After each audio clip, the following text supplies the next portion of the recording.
Good morning India. आप सभी का स्वागत है आपके अपने चैनल अपडेट क्लास में। आज के इस वीडियो में हम आपको बताने वाले हैं एसएमओ के बारे में, मतलब स्विंग मशीन ऑपरेटर के बारे में कि ये जो कोर्स है वो क्या है, इसकी एलिजिबिलिटी क्या है, स्कोप क्या है, ये इंडस्ट्री कितना लार्ज है यानी कितना बड़ा स्कोप बन सकता है, उसके बारे में सब कुछ आपको A to Z आपको बताने वाले हैं। साथ में यदि आप इस कोर्स को करना चाहते हैं तो कहाँ से कर सकते हैं, आपकी बेसिक एलिजिबिलिटी यानी कि मिनिमम एलिजिबिलिटी क्या होने वाला है, कौन कौन से डॉक्यूमेंट होंगे आपके पास जो आप एडमिशन करवाने के लिए लेकर के जाएंगे, तो ये सब कुछ आपको A to Z आपको पता चलने वाला है इस वीडियो को देखने के बाद।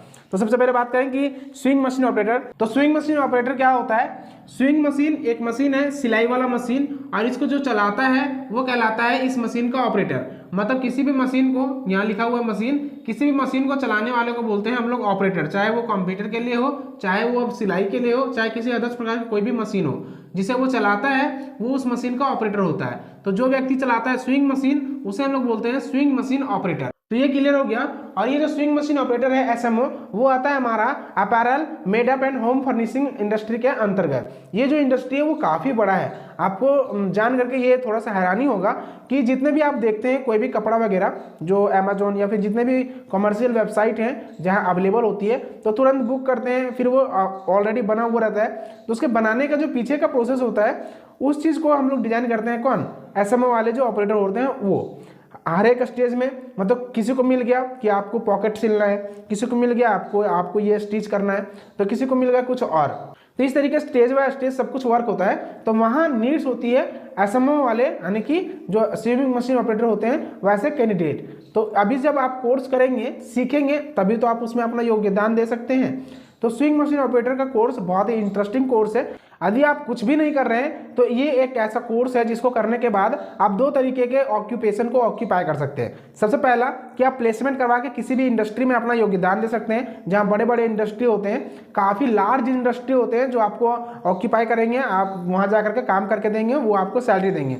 दूसरा ऑक्यूपेशन क्या कर सकते हैं? दूसरा कि आप सेल्फ एम्प्लॉयड बन सकते हैं। दो बड़ा ही महत्वपूर्ण चीज़ होते हैं कि आप कहीं जाकर के काम करने के लायक हो जाएं या फिर खुद के अंदर ऐसा स्किल्स डेवलप कर ले कि आप अपने घर में भी कुछ काम कर सकते हैं। तो ये एक ऐसा कोर्स है जिसको करने के बाद आप घर में भी अपना खुद का जो दुकान है या फिर आसपास के जो पड़ोसी है या फिर अपने गाँव या फिर अपने आसपास पड़ोसियों को सिल करके देंगे कपड़ा और वो उससे आप कुछ चार्ज कर सकते हैं। तो सेल्फ एम्प्लॉयड आप बन सकते हैं। नहीं तो आप जाकर के इंडस्ट्री में काम करेंगे, वहाँ से आपको सैलरी मिलेगा। मतलब कुछ ना कुछ तो करना चाहिए ना। और इस चीज़ को रखा गया है वोकेशनल कोर्स के अंतर्गत, तो काफ़ी इंटरेस्टिंग है। जिसमें वोकेशनल कोर्स के बारे में मैं आपको बताया था, इसमें आपको क्या करवाया जाता है? प्रैक्टिकल को ज़्यादा प्रेफरेंस दिया जाता है। जब आप इस कोर्स को करने के लिए जाएंगे तब थ्योरी कम सिखाया जाएगा, मतलब भूख भूख करके कि ऐसा ये होता है, मशीन ऐसे चलता है, इसका ये नीडल है, ये कपड़ा लगाएंगे, ऐसे रस्सी डालेंगे और जो हम लोग फिर सिलना शुरू करेंगे। मतलब बोल करके कम बताया जाता है। बताएंगे आपको थ्योरी में, लेकिन साथ में आपको ज़्यादा से ज़्यादा प्रैक्टिकल करवाएंगे ताकि काम करने के लायक हो सके। तो ये हमारा स्विंग मशीन ऑपरेटर कोर्स बहुत ही इंटरेस्टिंग कोर्स है। इसकी एलिजिबिलिटी के बारे में जानते हैं कि क्या इसका बेसिक एलिजिबिलिटी है। तो यहाँ बोर्ड पे आपको लिखा हुआ मिल रहा होगा, ये 5th क्लास इसका एलिजिबिलिटी है, यानी कि आप यदि 5वीं क्लास उससे अपर लेवल का कुछ भी एजुकेशन होगा एलिजिबल हैं आप। साथ में आपका जो बॉडी है वो सही होना चाहिए। अब बॉडी में क्या क्या सही होना चाहिए? बॉडी में आपका आँख सही होना चाहिए, धागा पेचने के लिए दिखना तो चाहिए ना, तो आँख सही होना चाहिए। कान भी सही होना सुनने के लिए। जैसे मान लीजिए कि आप इंडस्ट्री में काम करने के लिए गए, वो बोले कि आपको कि शर्ट वाला पैकेट सील करके दे दो, आप शर्ट वाला पैकेट की जगह आप कुछ और ही सील दें, तो गलत बात। इसलिए ईयर भी आपका सही होना चाहिए सुनने के लिए। और क्या सही होना चाहिए? आपका हाथ सही होना चाहिए। ये तो बहुत ही बड़ा है क्योंकि इसके बिना आप कुछ ऑपरेट कर ही नहीं पाएंगे। दो है हमारे पास सेल्फ ऑपरेटर, जो किसी दूसरे को ऑपरेट करता है, सेल्फ ऑपरेटर है ना आपका, ये किसी और को ऑपरेट करेगा, तो आपका हाथ भी सही होना चाहिए। और फुट और लेग, यानी कि लेग और जो फुट है आपका वो सही होना चाहिए, पैर जो है वो सही होना चाहिए। यदि अब नीचे वाला सिलाई करने वाला मशीन है तो पैर से चलाना पड़ेगा, और वो नहीं है मोटर है तो भी आपको नीचे ही प्रेस करना होता है मोटर को, तब वो रन करता है स्विंग मशीन। तो इसलिए आपका फुट भी सही होना चाहिए। और इन सभी चीज़ को कंट्रोल कौन करता है? इन सभी चीज़ को कंट्रोल करता है ब्रेन। इसलिए आपका ब्रेन जो भी है वो सही होना चाहिए। दिमागी हालत सही रहेगा तभी आप सब काम कर पाएंगे। तो इसलिए ये इसका एलिजिबिलिटी है। साथ में इसका एज एलिजिबिलिटी की बात करें तो 18 साल जो है वो इसका मिनिमम एलिजिबिलिटी है, और जो 35 साल है वो इसका मैक्सिमम एलिजिबिलिटी है। 18 साल कम से कम होना चाहिए। अब भाई कोई भी काम करेंगे तो एनर्जी तो जाएगा। अब एनर्जी जाएगा तो एनर्जी लगाने के लिए युवा तो होना चाहिए, मतलब इस लायक होना चाहिए कि हम काम कर सके। अब 5 साल वाले को ले जाएंगे कि चलो बाबू तुम काम करो, तो चला पाएगा मशीन? ऐसे उठ करके तो देखेगा कि हाँ ये इसमें ऐसे करके ऐसे सिलता है, यहाँ चलता है कपड़ा, तो वो तो उतना बड़ा भी नहीं हो पाएगा।